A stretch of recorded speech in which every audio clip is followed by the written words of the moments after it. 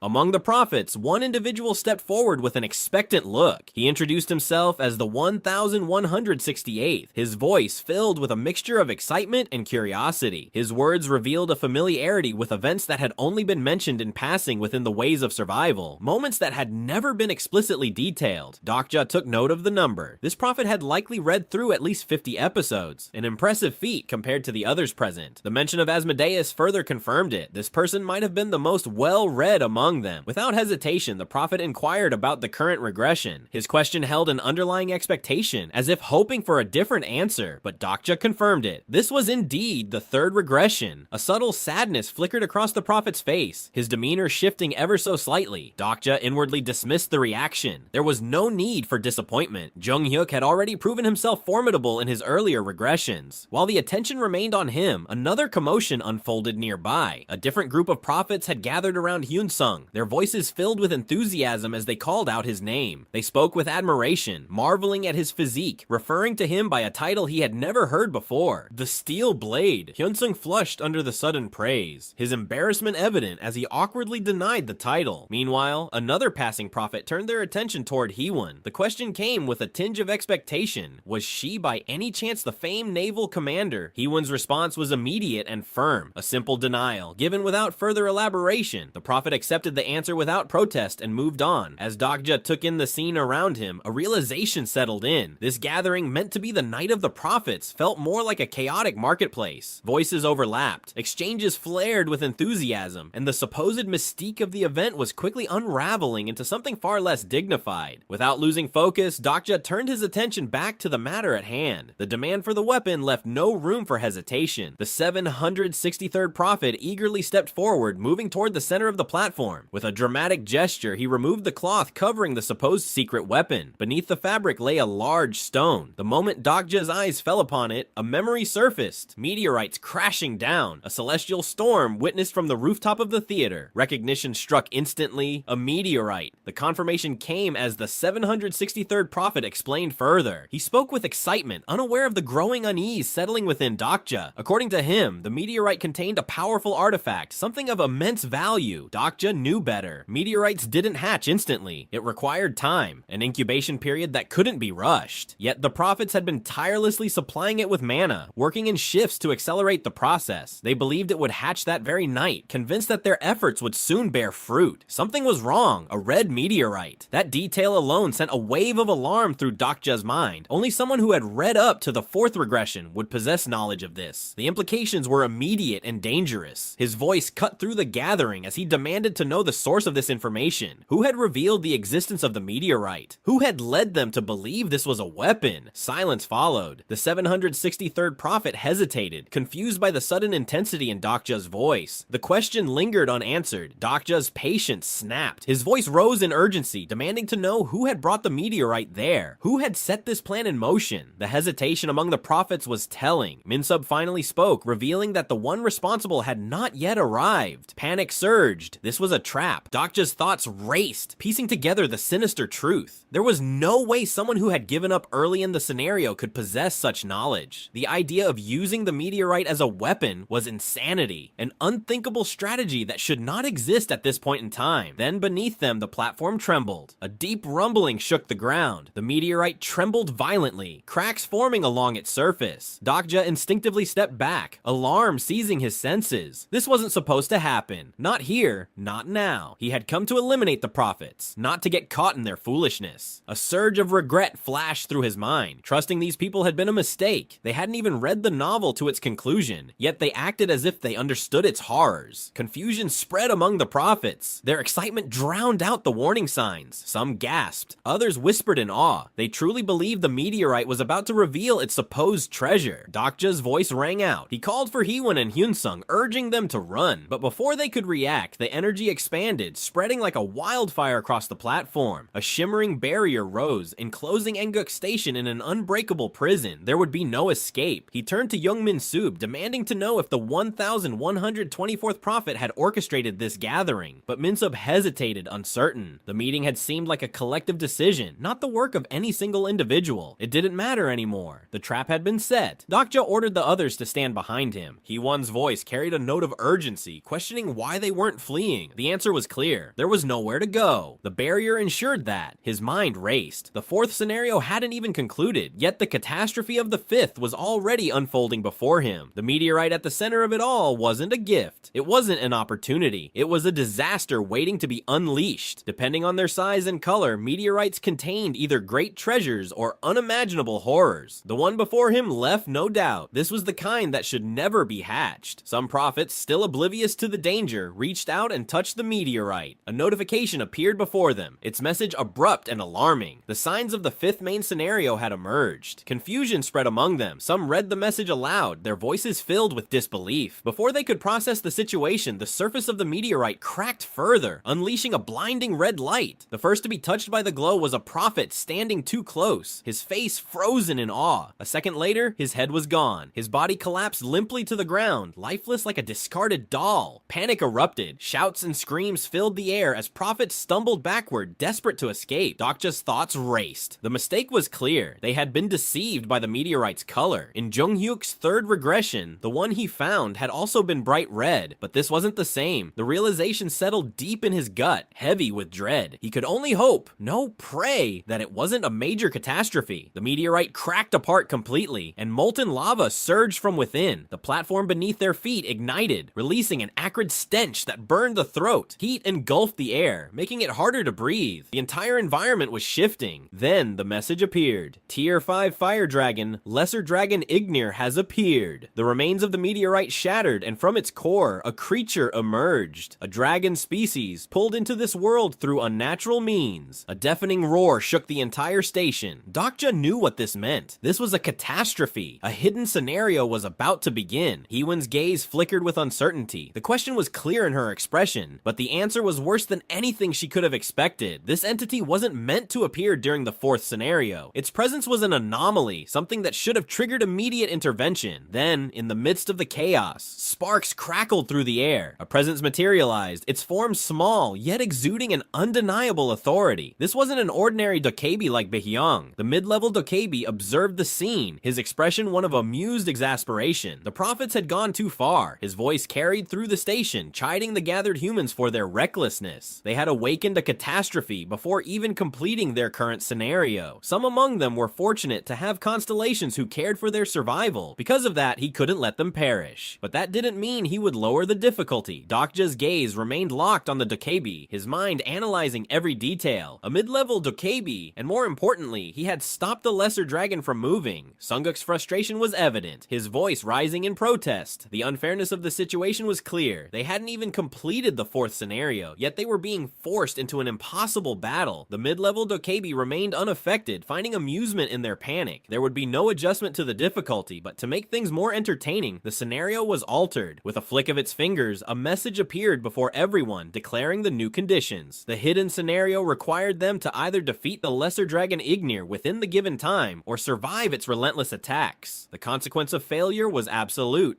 death. Hyunsung hesitated, uncertain of what they needed to do. The presence of a tier 5 fire dragon made survival seem impossible. Dokja immediately dismissed any thoughts of direct confrontation. Even though Ignir was considered a minor catastrophe, its power far exceeded their abilities. Junghyuk Yu himself wouldn't have stood a chance in this situation, let alone a group of scattered survivors with no preparation. The dokebi showed no concern for their predicament. The scenario had begun, and there was no turning back. Flames erupted across the station. Dokja didn't waste a second, moving counterclockwise and signaling the others to follow. Heewon and Hyunsung reacted immediately, keeping pace with him. Minsub and Sungguk struggled slightly but still managed to move. Then the dragon's breath was unleashed. A torrent of fire spread through the space, consuming everything in its path. The prophets caught in the flames had no chance to escape. Their bodies disintegrated within moments, reduced to nothing but ash. Dokja assessed the situation with cold precision. They had barely managed to avoid the first attack, but this was only the beginning. The dragon's body tensed, its energy condensing. The next attack would be even worse. Ignir was preparing to unleash the flame of destruction. Time was running out. They needed to find a plate. Sungguk's confusion was evident, but there was no time to explain. Dokja shouted instructions, calling out specific numbers. The hidden piece activated, and a message appeared. Numerical footholds had emerged across the station. These footholds, when used correctly, could trigger absolute shield, but they required an exact number of people. No more, no less. If the limit was exceeded, the shield wouldn't activate. The prophets immediately recognized the footholds and the significance of the system message. What had begun as a cooperative effort quickly turned into chaos. Once friendly allies turned on each other, their weapons slicing through flesh. Blood splattered across the floor as they fought desperately for a place on the footholds. Dokja analyzed the situation with growing certainty. This wasn't just an unfortunate accident. Someone had orchestrated this. The disciples were the most likely culprits. The setup was too deliberate, too precise. They had likely used this method to eliminate the earlier renouncers, those who knew too much. It was a simple but effective strategy. Reducing the number of people who understood the future was always a tactical advantage. Minsub frantically searched the station, but there were no footholds in sight. Heewon also scanned the area, finding none nearby. Sungguk, however, finally spotted one, but it came with a cruel limitation. The foothold could hold only 4 people. Their group had 5. Before Dokja could process the implications, the dragon let out a deafening roar. Flame of destruction gathered in its throat, an overwhelming surge of fire ready to consume everything everything in its path. A grim solution crossed Dokja's mind. One person had to be sacrificed. Just as the thought formed, a voice cut through the chaos. Someone called out to him, urgency clear in their tone. Without hesitation, Dokja sprinted toward the source of the voice, shouting for the shield to be activated. The group stepped onto the foothold at the last second, and the absolute shield came to life. The dragon's firestorm erupted. Flames surged forward, engulfing everything in an unstoppable inferno. The heat was suffocating, an overwhelming force that twisted and melted the very foundation of the station. The shield held strong, deflecting the fire that would have otherwise reduced them to ash. A moment passed before Dokja exhaled, tension easing only slightly. They had survived, for now. His gaze shifted to the one who had called him. The face was unfamiliar, yet strangely confident. The prophet in front of him smirked despite the danger. Dokja studied him closely, his mind racing. The prophet introduced himself, reminding Dokja that they had spoken earlier about Asmodeus. But Dokja wasn't interested in that. He wanted to know who this person really was. Something was off. Dokja's memory was flawless when it came to the novel. The battle with the demon king Asmodeus had been a pivotal moment for Jung-hyuk Yu. It had taken place in a flashback scene, showing him being utterly crushed before he eventually triumphed. That scene didn't appear before episode 50. More precisely, the story of Asmodeus was revealed in episode 57. This prophet knew something he shouldn't. Dokja drew his sword without hesitation. His gaze remained locked on the prophet, his mind piecing together the truth. The eye of the sage had already confirmed it. This person was a disciple. The prophet hesitated before letting out a nervous laugh. His demeanor shifted as he introduced himself properly. He was the 1195th renouncer and the 5th disciple among the disciples. The trap was undeniable now. The scenario had already been altered, the butterfly effect spiraling out of control. The disciple acknowledged this, his voice calm despite the chaos, comparing the situation to a storm caused by too many butterflies. Meanwhile, the prophets who had failed to secure footholds were perishing in the flames. Their bodies twisted and burned like moths caught in a wildfire. The hidden scenario's conditions were cruel, survived 10 consecutive attacks by securing footholds each time. 9 more remained. Sungguk's voice cut through the noise, but there was no time for hesitation. Dokja made it clear that they had to learn the attack patterns themselves. There would be no more guidance. From here on, survival depended on their ability to adapt. Dokja turned his attention back to the disciple. The timing of this reveal wasn't random. There had to be a reason. The disciple wanted something. The answer came with a grin. The disciple claimed that his intention was to save Dokja. It was a lie. A well-crafted one, but still a lie. Yet there was some truth in his words. The disciples didn't want Dokja to die here. His survival was necessary to fulfill a prophecy. Dokja immediately realized what that meant. The disciples had anticipated his presence. They had been expecting him. The disciple admitted that he had only learned of Dokja's involvement a few hours ago. The plan had to be altered in response, but the objective remained the same. Before the conversation could continue, the dragon moved again. The flame of destruction gathered in its throat, the air around it distorting from the sheer heat. The fire erupted, splitting Dokja and the disciple in opposite directions. There was no time to think. They both dashed toward the newly appeared footholds. The party members also moved, securing their places before the next wave of fire could consume them. However, the disciple took a different approach. Instead of finding an unoccupied foothold, he eliminated the person already standing on one. His blade cut through flesh without hesitation. The unfortunate prophet barely had time to react before their body collapsed, blood spilling onto the station floor. The disciple stepped over the corpse without a second thought, securing the foothold for himself and Dokja. His group had not planned on participating in the event today. That would have been the case if Dokja had not been there. Dokja listened, his expression unreadable. The disciple did not need to explain further. He already knew what was coming. Their goal was clear. They were going to hunt the lesser dragon. High above, the 5th grade fire dragon species, Ignir, roared as flames erupted from its body. The flames of destruction surged forward, scorching everything in its path. The absolute shield activated just in time, forming a barrier that blocked the incoming fire. A deafening roar echoed through the battlefield. 2 rounds had passed, yet already, more than 3/4 of the prophets had been eliminated. The difficulty was increasing, and now a hidden peace penalty had been triggered. The number of footholds appearing in the next round would be reduced. Heewon let out a frustrated sigh. The situation had worsened. Dokja turned his attention back to the disciple. Hunting the dragon. Did they truly believe they had enough power to accomplish that? But the the disciple remained confident. They had made preparations. Dokja understood immediately. They had acquired blue ice pills. This rare medicine could only be obtained by hunting tier 7 elementals found in the western area. Consuming the pill allowed the user to emit ice energy for the next 30 minutes. If they had come this far, it meant they had already secured a supply of the pills. Even so, Dokja knew the truth. They would not be able to defeat the dragon on their own. The disciple laughed, his confidence unwavering. He had never claimed to be alone. Dokja's eyes scanned the battlefield, taking in the details. Among the gathered forces, 5 individuals were already exuding ice energy. Nearly half of their entire group had been assembled for this one hunt. Yet despite their numbers, Dokja remained unmoved. This much would not make a difference. The disciple had anticipated this response. That was why he had come to Dokja. If Dokja agreed to help, they would provide him with blue ice pills. But if he refused, then he and his companions would not leave this place alive. Dokja remained still, showing no visible reaction to the disciple's words. The threat against his allies barely seemed to faze him, yet a sharp calculation was already forming in his mind. The disciple's voice carried a quiet amusement. There was an insistence beneath the tone, pressing Dokja to reconsider. The headquarters had likely already fallen. A brief stillness followed, and the weight of the statement settled. The disciple continued, listing names. Naval Commander Jihei Lee, the child with strange abilities, and even one of the 10 evils, Gong Pildu. Prophecy had changed, yet Dokja had gathered formidable allies. If he lost them now, regression would be inevitable. More than that, the loss of Chungmuro itself would shift everything. The realization struck instantly. The enemy had anticipated this. The moment they learned he would be here, they had moved against Chungmuro. The disciple spoke with certainty. His group had already seized control of multiple stations. The scenario had been completed. Dokja processed the situation quickly. He understood the fundamental difference between a group with a king and one without. If the disciples had established dominance, then Chungmuro's fate was already sealed. His allies were likely holding their ground at the flagpole, waiting for the inevitable confrontation. It was a well-planned move. The disciples were unlike anything recorded in Ways of Survival. The identity of their leader remained the most pressing question. Dokja demanded to know who their king was and what renouncer number they held. The disciples' demeanor shifted. Their leader did not consider himself a mere renouncer. He was different. He had read the entire prophecy. He knew both Dokja's past and his future. The air grew heavy. The third attack was beginning. The fire dragon roared, its flames swelling forward once more. Without hesitation, Dokja moved. His decision was made. Without a word, he stepped off the foothold. The disciple's reaction was immediate. Panic broke through the carefully crafted composure as his gaze locked onto Dokja's form. Kiwon's concern was unmistakable. Her eyes followed his movement, her expression tense. But Dokja remained unwavering. His command had been clear. No one was to leave their foothold no matter what happened. A faint smirk formed. The disciple had made a critical mistake. He had forgotten what Dokja's stigma was. The disciple's voice was filled with confusion as he called out, demanding Dokja to return. But Dokja had no intention of turning back. He had no fear of death. If he died, he could simply start over. But the same could not be said for the others. The disciple was merely an anomaly in this regression, an existence that might not even carry over to the next. Would he vanish with this world, or would he somehow remain? The answer was already in the prophecy. But Dokja knew the truth. No one else had read the novel to the very end. The idea of another reader who had reached the final chapter was impossible. The 5 apostles hesitated for only a moment before moving. They rushed forward, their intent clear. They had acted indifferent, pretending not to care, but in reality, they were just as trapped as everyone else. They were people who had stepped off and gotten caught in this scenario, and now they had no idea what fate awaited them in a world where the protagonist was no longer alive. The lesser dragon Ignir reared back, flames gathering in its throat. In that instant, Dokja pushed his body to the limit, every muscle tensing as he sprinted forward. His target was not the apostles, it was the dragon's legs. With a swift motion, he planted his flag into the flag holder of Anguk Station. A notification flickered to life. Anguk Station has been taken over. The message continued. Dokja has occupied 10 stations. The hidden scenario King's Road has been achieved. A choice appeared before him. Depending on the path he chose, he would gain a new king attribute. King of arrogance and hypocrisy, king of solitude and taste, king of no killing. Dokja didn't hesitate. Without even reading the options, he selected king of no killing. A new notification appeared. The attribute king of no killing has been obtained. That was enough. He had not wanted to go this far, but it was necessary to remove the people who stood in his way. Meanwhile, the prophets had finally noticed the flames erupting from the dragon. Realizing the danger, they turned and rushed back toward the footholds. But it was already too late. Dokja had made his move, knowing that his opponents had only one life to lose. They had been reckless, and now there was no turning back. The firestorm erupted, swallowing everything in its path. The scorching heat burned away any resistance, rendering all preparations useless. Even the effects of the ice pill could not shield them from the overwhelming flames. The inferno engulfed them, consuming their bodies in an instant. His companions cried out his name in horror, their voices lost in the roar of the fire. But it was too late. The flames surged forward, wrapping around him like a living force. The external enhanced suit struggled to withstand the unbearable heat, its durability plummeting with each passing second. His vision darkened, his body succumbing to the searing pain. The sensation of burning flesh spread through him, every nerve screaming, until everything went silent. Then, a sound broke through the void. A system message flickered into existence that you have died. For a moment, there was nothing but emptiness. Then, another message followed that the privilege of the King of No Killing is activated.